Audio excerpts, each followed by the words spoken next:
Welcome back everyone to yet another video from my side for all of you guys preparing for CS Executive new syllabus, and we are actually preparing the financial and strategic management paper. Capital budgeting is our chapter. 5 video इससे पहले launch हो चुके थे. This is the sixth part of the chapter of capital budgeting and we are entering into the core concepts of the very important topic of capital budgeting, and that is net present value NPV. आज के class में हम NPV के ऊपर पूरा discussion करेंगे.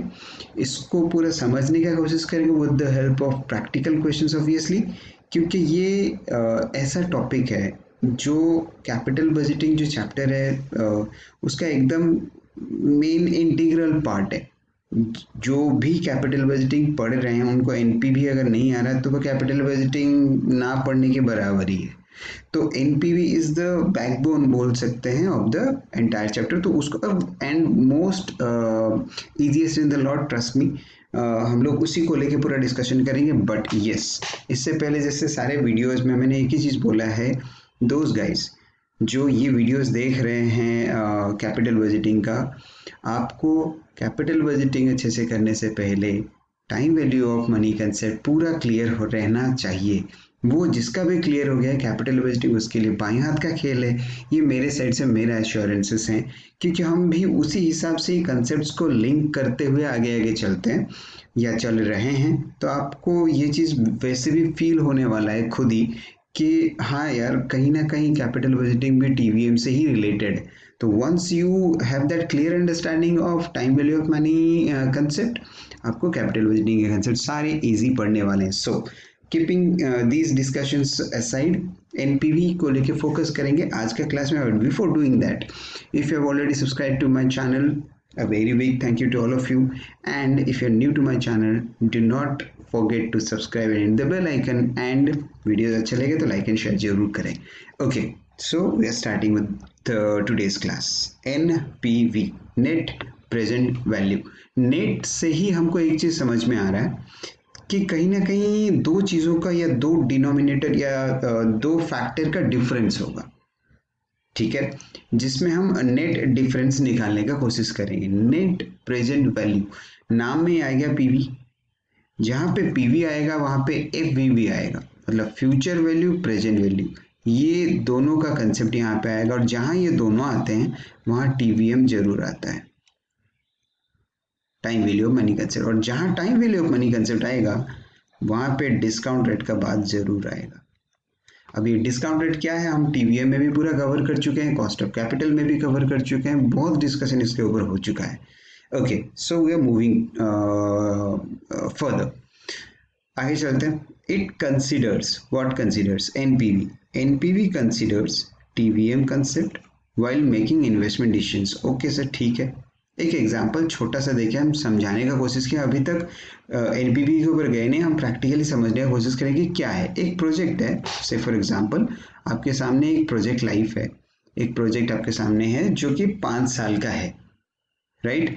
अगर आप प्रोजेक्ट में इन्वेस्ट करते हो तो 5 साल का ये प्रोजेक्ट है. आपका इनिशियल इन्वेस्टमेंट जो है वो कितने का है?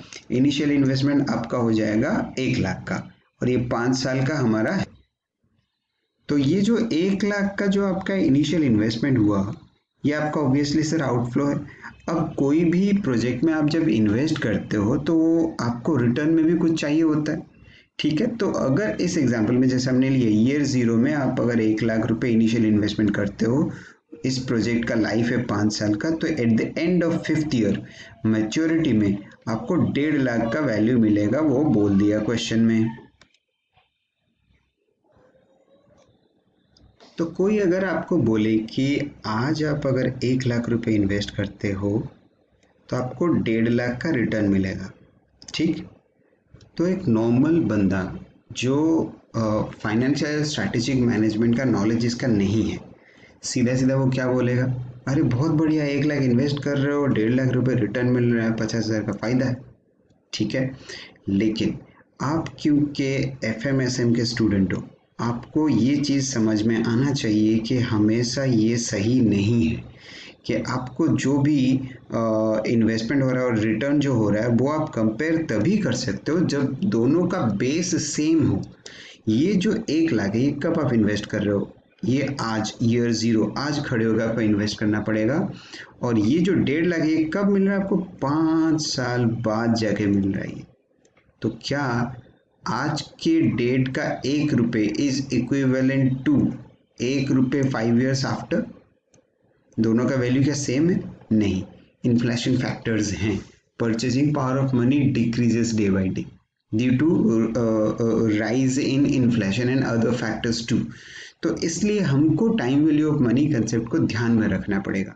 हम दोनों को कंपेयर तभी कर सकते हैं जब ये जो 1.5 लाख है ये 1.5 लाख फ्यूचर वैल्यू है, इसको प्रेजेंट वैल्यू में कन्वर्ट करो, तभी जाके आप जो भी फिगर आएगा तभी जाके आप दोनों को कंपेयर कर सकते हैं। तब अगर ये जो कैश इनफ्लो जो हो रहा है वो अगर present value of cash outflow से ज़्यादा है, मतलब 1 लाख जो है और 1.5 लाख को पीवी करने के बाद अगर ये 1 लाख से ज़्यादा हुआ, in that case project should be accepted. यही एनपीवी का मेन टारगेट है।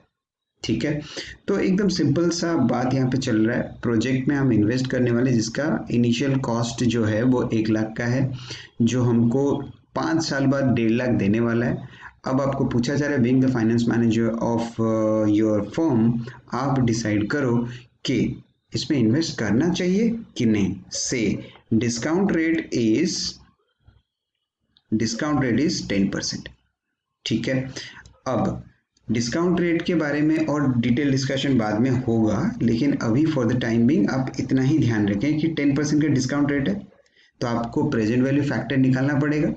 ठीक है, प्रेजेंट वैल्यू फैक्टर हम कैसे निकालते हैं कि 10% का डिस्काउंट रेट है तो 1 डिवाइडेड बाय 1.1, याद आ रहा है सारा, कैलकुलेटर का सारा हिसाब हमने सीखा था टीवीएम में, और उसको 5 टाइम्स इक्वल टू करेंगे तो जो भी फैक्टर आएगा कितना आ रहा है आपका, 0.621। वैसे भी आपका एमसीक्यू क्वेश्चन है तो इस तरह के क्वेश्चंस में आपका जो एग्जाम में जो क्वेश्चन रहेगा उसमें पीवीएफ आपको जनरली दिया रहेगा क्वेश्चन में, बट इन केस दिया ना गया हो तो आपको कैलकुलेटर से कैलकुलेट करना पड़ सकता है।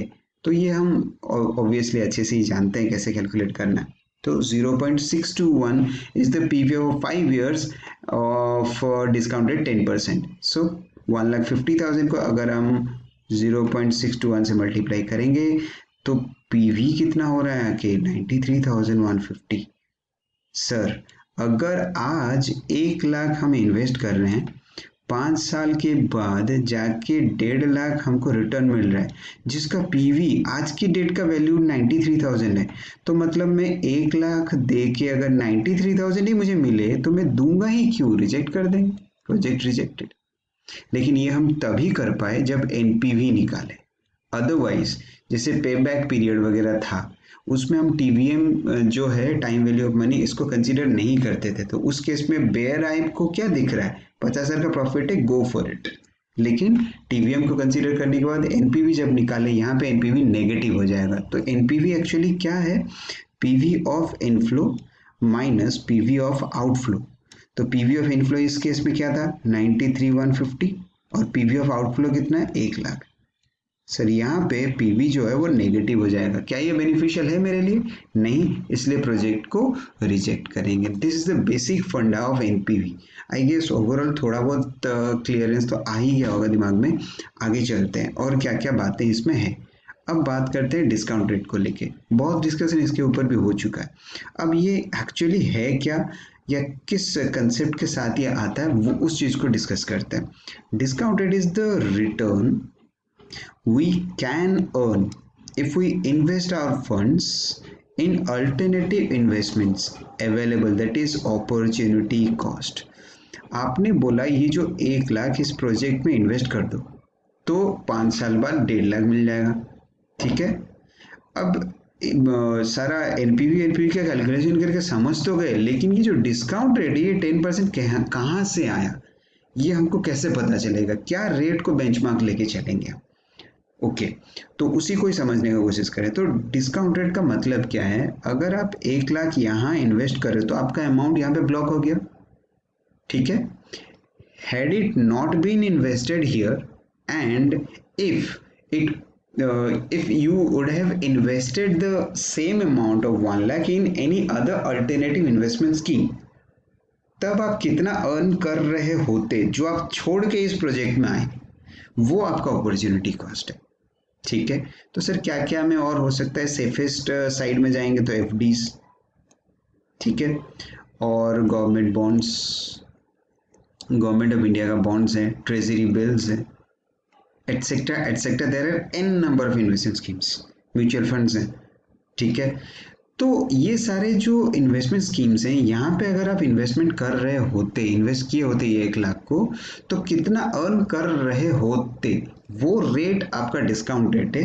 दैट इज उतना तो एटलीस्ट इस प्रोजेक्ट से मिलना चाहिए, उससे ज़्यादा ही मिले तभी जाके बेनिफिशियल होगा। अदरवाइज इस प्रोजेक्ट में इन्वेस्ट ना करके हम directly FD, government bonds, treasury bills, mutual fund उसी में ही ना डाल दें, इन्वेस्ट ना कर दें, तो वहाँ पे आपको अर्न ज़्यादा हो जाएगा, प्रोजेक्ट में इन्वेस्ट ही नहीं करेंगे। Is it okay? तो ये हमारा फैक्टर है डिसाइड करने का कि जो opportunity cost we lose out of the investment we do in a particular investment alternative, वो हमारा बेंचमार्क बन जाता है डिस्काउंट रेट का। ठीक है, अब सर यहाँ पे दूसरा बात यह आया, एफडी का इंटरेस्ट रेट अलग है, गवर्नमेंट बॉन्ड्स का अलग होगा, ट्रेजरी बिल में अर्निंग अलग है, अलग से आता है, म्यूचुअल फंड्स में अलग अर्निंग है, तो कौन सा लेना है? That is the main lacuna, और that is the main obstacle, और that is the main thing जो प्रॉब्लमेटिक एरिया है। क्या लें कुछ समझ में नहीं आता, क्योंकि बहुत सारे रेट्स हमारे लिए बेंचमार्क का हिसाब हो सकता है।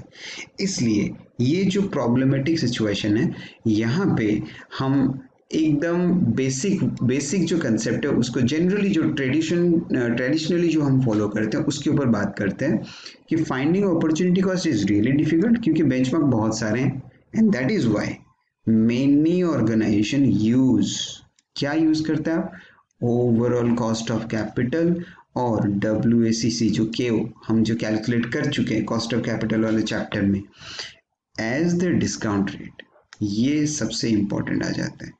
जनरली आपके पास बेंचमार्क्स बहुत सारे हैं, बट क्योंकि बहुत सारे बेंचमार्क्स हैं, कौन सा यूज करना है इसके लिए many organization in most of the cases overall cost of capital या WACC या KO जिसे बोलते हैं, उसी को हम डिस्काउंट रेट करके यूज करके चलते हैं। ओके, अब चलते हैं आगे। So discount rate is the minimum rate of return a project और इन्वेस्टमेंट मस्ट अर्न। इतना तो आपको अर्न करके देना ही पड़ेगा। Now focus on the steps to calculate NPV, which we have already discussed in the above example. Okay, पहले हम क्या करते हैं? Determine net cash inflow, ठीक है, जो कि 1.5 लाख था in our question each year में। अब ये ईच ईयर क्या है? हमने जो एग्जाम्पल लिया था इसमें एक ही बार कैश इनफ्लो था, जो कि at the end of 5th year. ठीक है, क्वेश्चन में हर साल का इनफ्लो दे सकता है, तो हर साल का इनफ्लो देगा तो हर साल का इनफ्लो को पीवी में कन्वर्ट करना पड़ेगा। यहाँ पे एक ही बार ईयर एंड में था तो हम एक ही बार उसका पीवी निकाले थे। ओके सर, ठीक है, आगे चलते हैं। Select the DR. जनरली आपके क्वेश्चन में ये डीआर दिया रहेगा। Okay, find the discounting factors, जो हम यहाँ पे कैलकुलेटर यूज करके 0.621 जैसे निकाले आप। ओके, उसके बाद क्या करेंगे? Convert the future cash inflows into their PVs, जो हम 1.5 लाख को कैलकुलेट करके 93,150 में लाए। Okay, next compute NPV, net present value, which is present value of cash inflows minus present value of cash outflows. Generally इसका प्रेजेंट वैल्यू कैश आउटफ्लो जो है इसका प्रेजेंट वैल्यू करने का जरूरत नहीं होता है। क्यों? ये जो 1 लाख है बेटा, ये 1 लाख ईयर 0 में ही है, ये ऑलरेडी प्रेजेंट वैल्यू में है। आज आप खड़े होकर डिसाइड कर रहे हो तो आज ही तो प्रेजेंट है आपका, तो इसको प्रेजेंट वैल्यू में कन्वर्ट करने का जरूरत नहीं पड़ता, बट इन सम केसेस इसको भी पड़ता है, वो हम एग्जाम्पल में समझेंगे। अब ये NPV निकलने के बाद हमारा जो डिसीजन है वो डिपेंड करता है NPV कैसे आया। ठीक है, अगर NPV इज ग्रेटर देन 0 मतलब पॉजिटिव है तो हम एक्सेप्ट करते हैं, NPV लेस देन 0 मतलब नेगेटिव है तो हम रिजेक्ट करते हैं, NPV इज इक्वल टू 0 मतलब ये आपके ऊपर है, इनडिफरेंट है, आप चाहो तो एक्सेप्ट करो, चाहो तो एक्सेप्ट नहीं करो। से यहाँ पे जैसे 93,000 और यहाँ पे 1 लाख, तो यहाँ पे NPV ऑब्वियसली सर नेगेटिव में आता तो यहाँ पे हमने रिजेक्ट किया, यहाँ पे अगर पॉजिटिव होता तो हम एक्सेप्ट करते। तो this is the main concept of NPV, net present value. Next class में हम आगे